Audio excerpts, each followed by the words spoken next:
Greetings, history seekers. Today we reveal the hidden truth of America's greatest president.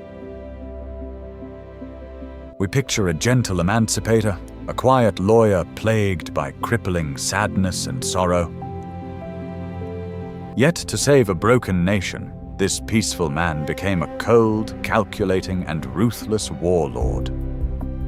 He coldly fired failing generals, feeding countless young men into a truly devastating conflict. How did a depressed country lawyer transform into the most brutal chief executive in history? In 1861, the United States was violently torn apart by a fierce rebellion. Lincoln stepped into the Oval Office, carrying a heavy burden of deep and profound sorrow. He was just a self-taught country lawyer, possessing zero formal military education. Records show his military experience was merely a few months in the local militia. He was plagued by a chronic melancholy, a dark depression that shadowed his every single move. He possessed a very gentle nature, deeply despising the brutal violence of human conflict. Northern elites heavily doubted his ability, seeing him as a very inexperienced leader. We must scrutinize this further before we act. Meanwhile, the Southern Confederacy mocked the tall, awkward man, predicting his rapid downfall. Washington politicians whispered in the dark corners, waiting for the fragile president to break. The Oval Office felt like a suffocating cage, filled with the looming dread of inevitable war. He wore oversized black coats that hung loosely on his gaunt frame, reflecting his inner despair. He avoided making harsh decisions, hoping desperately for a peaceful resolution. But the drums of war grew louder, echoing through the deeply divided and frightened nation. Historians note that his cabinet members frequently ignored his orders and undermined his power. The resolution is doomed. He stood alone in the center of the room, a tragic figure burdened by an impossible task.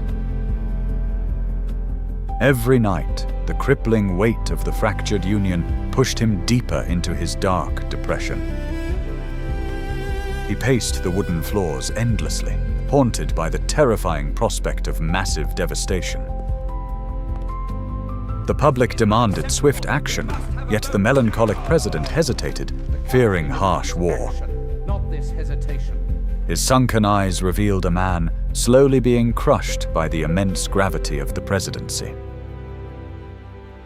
Many believed the Southern Rebellion would easily shatter this gentle and inexperienced soul.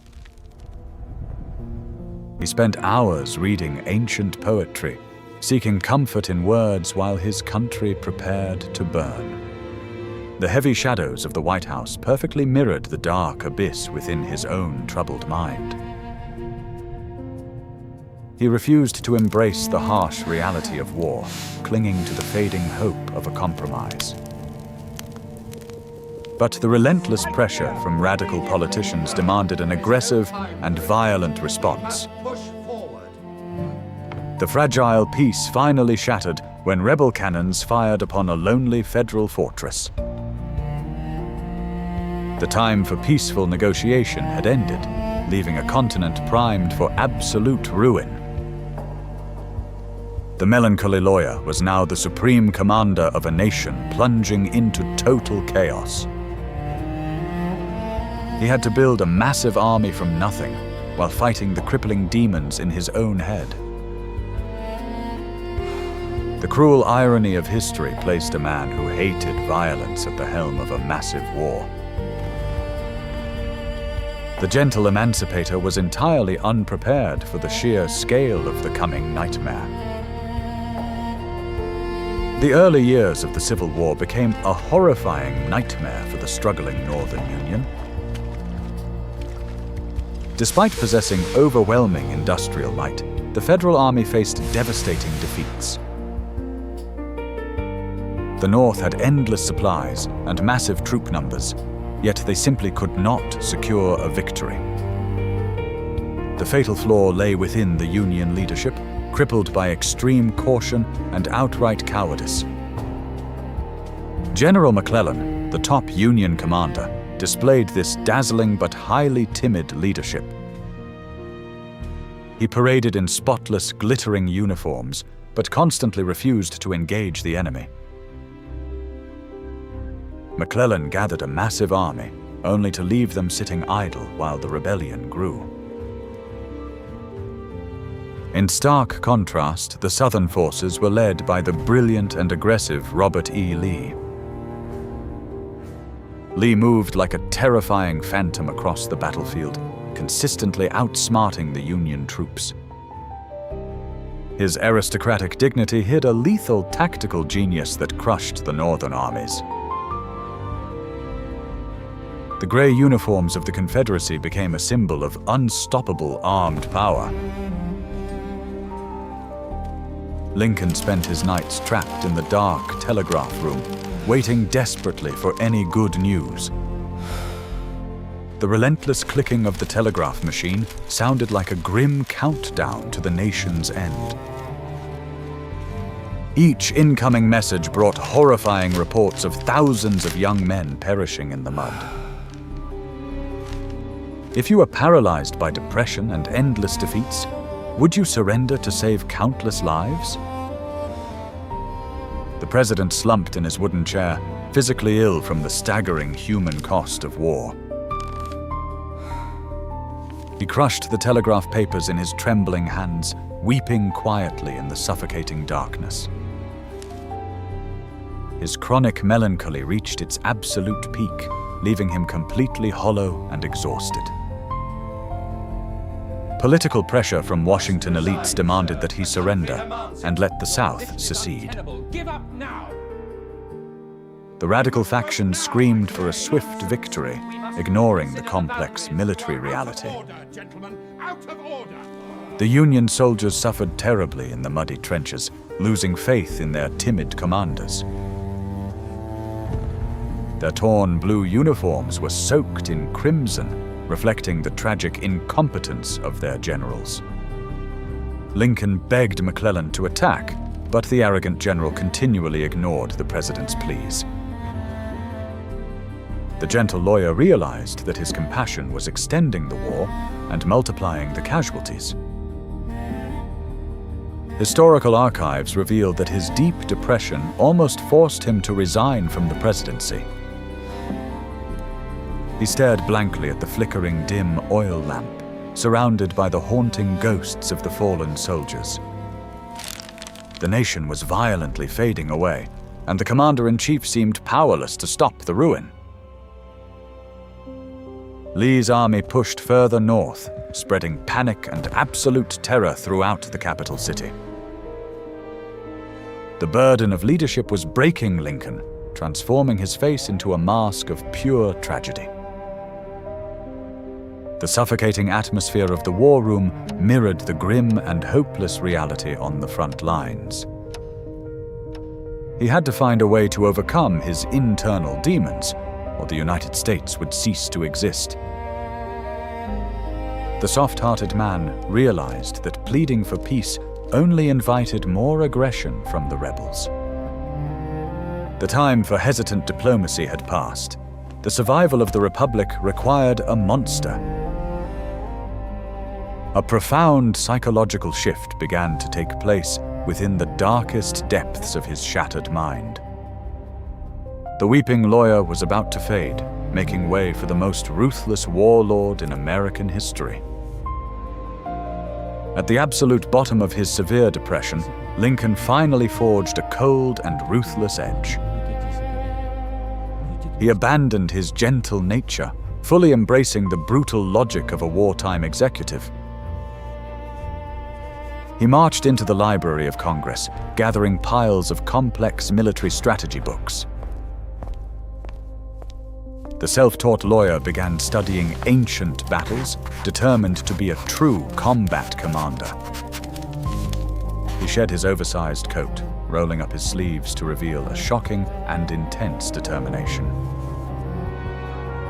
The melancholic gaze was replaced by a sharp, calculating stare that frightened his own cabinet. He stood over the tactical maps, striking harsh lines across the paper with absolute authority. He began firing his top generals without a shred of mercy, purging the army of its cowardice. McClellan was stripped of his command, punished severely for his endless hesitation and arrogance. Lincoln demanded commanders who were willing to fight, regardless of the horrifying human cost. Regardless of the cost. After a long and desperate search, he finally found his ultimate weapon in the Western theater. General Ulysses S. Grant was a notorious drunkard, known for his unkempt and filthy appearance. He wore an unbuttoned uniform covered in mud, constantly chewing on a thick, dark tobacco cigar. But behind Grant's deadpan eyes lay the mind of a terrifying monster who understood total war. Would you employ a flawed, disgraced man if he was the only weapon capable of saving your country? Grant did not care about elegant tactics. He was fully prepared to throw men into the raging inferno. He understood that the North's only true advantage was its massive and replaceable population. The refined generals despised Grant, but Lincoln saw the cold and necessary brutality within him. When politicians demanded Grant's removal, Lincoln simply replied, "I cannot spare this man, he fights." The combination of Lincoln's cold intellect and Grant's iron fist fundamentally changed the war. They launched a relentless, brutal campaign, refusing to retreat even after suffering heavy losses. The Union Army pushed forward through the thick smoke, transforming the landscape into a devastated ruin. Grant stood over the muddy field tables, calmly plotting the destruction of the Southern Rebellion. He poured thousands of soldiers into brutal frontal assaults, slowly grinding Lee's army to dust. The casualty lists grew to staggering numbers, but the ruthless CEO in Washington did not flinch. The harsh, dramatic lighting of the Oval Office now highlighted the sharp, unforgiving lines of his face. He knew that the preservation of the Union required the absolute annihilation of the enemy. The deep wrinkles on his face mapped the incredible toll of orchestrating such a massive tragedy. The former pacifist had fully transformed into the cold, calculating architect of pure destruction. He coldly managed the logistics of war, ensuring the Union war machine never stopped grinding. The Northern public was shocked by the sheer volume of fallen men returning from the battlefield. But the wartime president remained totally unmoved, pushing his generals to continue the advance. He finally abandoned any lingering illusions of fighting a clean and honorable conflict. The violent conclusion of the Civil War required an even darker political masterstroke. He drafted the Emancipation Proclamation, a document that forever changed the world. The stroke of his quill pen transformed a political dispute into a violent moral crusade. By freeing the Southern slaves, he destroyed the economic foundation of the Confederacy. He sat alone at his oak desk, the deep wrinkles on his face mapping the profound toll of his choices. There was no turning back now. The entire Southern society had to be completely eradicated. Lincoln unleashed General Sherman upon the helpless civilian population to break their spirit.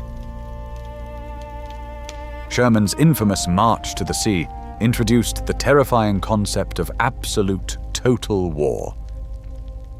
The Union Army marched relentlessly, actively burning down entire cities and massive plantations. They destroyed railroads, slaughtered livestock, and burned the entire agricultural heart of the southern states. Sherman stood as a dark silhouette against a massive, apocalyptic background of roaring flames. His manic eyes reflected the orange fire, unapologetic for the massive devastation. Back in Washington, the melancholic lawyer fully endorsed this horrific campaign of destruction. He clearly understood that to rebuild the United States, he first had to burn the old world to the ground. The Southern Rebellion was finally crushed beneath the overwhelming weight of the federal war machine. General Robert E. Lee surrendered his starving and exhausted army at Appomattox Courthouse. The bloodiest conflict in American history was over, but the Republic was forever changed. Lincoln had saved the Federal Union, cementing his vast legacy as a legendary statesman. Yet the gentle president operated the most terrifying war machine in the nation's history. His deep depression was the heavy price he paid for orchestrating the deaths of so many young men. He carried the agonizing guilt of the tragic devastation every day until the very end. The immense stress of the presidency had aged him decades, leaving him physically and mentally broken. His hollow, tragic eyes reflected the eternal sorrow of a man who sacrificed his own humanity. He preserved the United States of America, but the heavy toll demanded his final sacrifice. On a dark April night, the ruthless CEO of the Civil War met a truly tragic sudden end. The fateful gunshot finally brought an end to his lifelong struggle with debilitating depression. He passed into legend, immortalized as the great emancipator and savior of the Republic. But history often forgets the cold and calculating warlord who lived beneath the tall black top hat. His story proves that preserving humanity sometimes requires embracing an unforgiving darkness. Was Lincoln a tragic hero making necessary sacrifices, or a cold, ruthless tyrant? Please share your thoughts on his dark legacy in the comments below. We want to hear your honest voice. If you truly enjoyed this deep dive, please like this video, share it, and subscribe to our channel.